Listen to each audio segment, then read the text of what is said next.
All right, so this is exciting. This is my driver. Now, when I got the Link Black, or the gunmetal, in my 3-wood, I went ahead and got the Link Purple for my driver. I wanted to keep it low torque, wanted to keep it consistent. This is the 6F5, so extra stiff in approximately that 60 gram range. However, what I've learned with my own game is that when I hit down on my drivers, typically I end up creating too much spin. So what happens is I end up losing distance, especially if I decide to hit a little bit of a fade. So you can imagine hitting down on a driver, slightly open face that produces a lot of spin, you're not getting optimal launch and spin conditions. So what I went with is the Quantum Purple.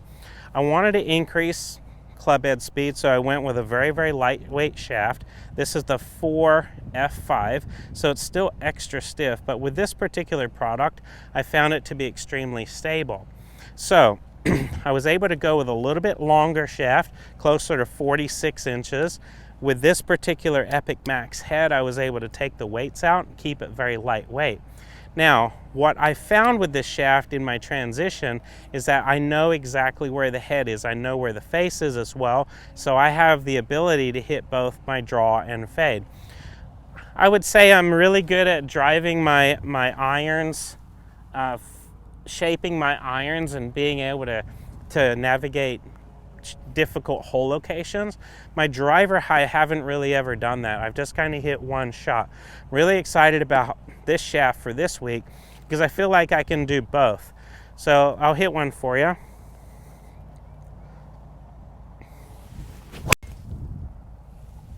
right, so that's my little draw, and now we'll do the little fade.